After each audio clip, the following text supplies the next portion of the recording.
folks, it's Uncle Ian from Carbon Air.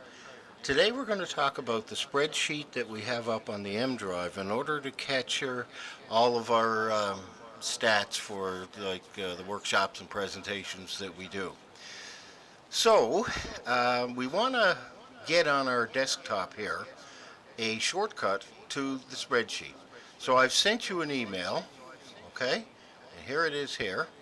And in that email, there's a long kind of a link here. We want to get that link on our desktop. For those of you who know how to do it, just bear with me for a couple of minutes. For those of you who don't, there's an easy way to do it.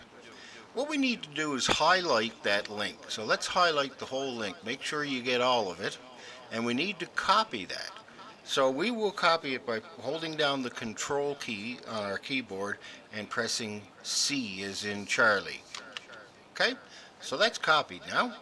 We need to go then to our desktop. So wind your way so that you have your desktop, and we're going to put a shortcut, in my case, here on the right.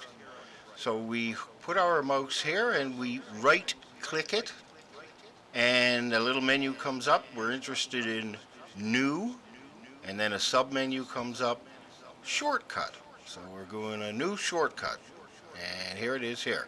Now they're asking us to type the location. That was that information that was on the email. We already have it copied. We need to paste it in there. So we hold down Control and press V as in Victor, and that puts that link in there for us. So what we do is we click Next and then Finish, and you'll see that we have a new shortcut here. Now that gets us to the spreadsheet. So we double click that, up comes our spreadsheet, and there's a couple of things that we need to notice. First of all, this is the summary page, and this has all of the really interesting things that we have in the statistics and all of that. On this page, there's nothing that you can fool around with. For example, if you want to, I don't know, try something here, you'll notice you can't even click on anything. The only things that you can do with this page are fill in dates, which are these two yellow cells near the top left.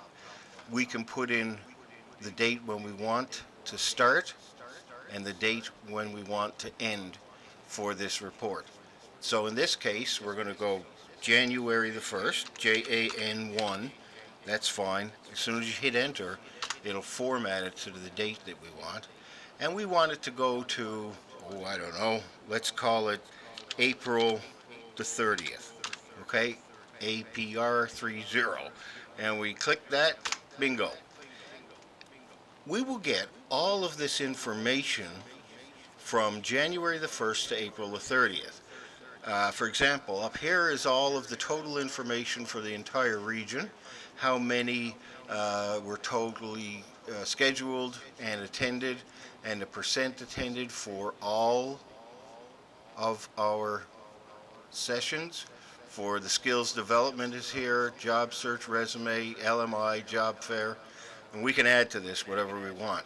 And you'll notice on the left, here's all Carboneer's information, basically the same thing but broken down to Carboneer, one for Regatta, one for Duckworth, one for Placentia, and one for Mount Pearl. Okay, so you can just at any time type in the date when you want to start looking at stuff to the end of when you want to, and it will automatically fill in. And you can just either, I guess, print it, and then you got your stuff. Okay. Now, how do we get those numbers in there? How do we make this so it's not confusing and a pain in the butt like it used to be? Well, on the bottom here, you'll notice that there's, let's see, 6 tabs in this case. There's actually 7 there. Okay, so we are on tab summary right here. I'm from Carboneer, so what I can do is click on the Carboneer tab, okay? And there's 4 pieces of information that I need to put in here. Number 1 is, let's say we had a skills development session on February 14th, Valentine's Day. We put in the date, FEB 14, or something of that nature, press enter, enter, and it will, of course I put in the wrong, okay, press enter, It automatically formats, so we go then to the activity. There's a drop-down menu that says SDEB. Okay, that's what we did. There was, say, 14 scheduled, and of that, 9 showed up, for example. Press enter, all done. No more than that. If we go to the summary, all of that information has been put into Carboneer. It's also been put into the totals for the actual region. And you know what? That's it. There's not much more than that. Okay? So each office has its own little tab here, and the 4 pieces of information are the date, the activity, the number booked, and the number attended. And then up here it's all calculated. The totals are also up here. So that's all there is. 4 pieces of information. The only thing that I would suggest is that as soon as you put your information, you close out this because it's on a shared drive. If you don't close it out, no one else can use it. So you can either save it and close it or even just close it. It'll ask you to save it and you'll say, yes, we do want to save this. Bingo. There you are. That's all there is to it. And we will have an idea of what's going on within the entire region at any given time for any dates. Anyway, Uncle Ian from Carboneer, I'll be signing off now. Take care.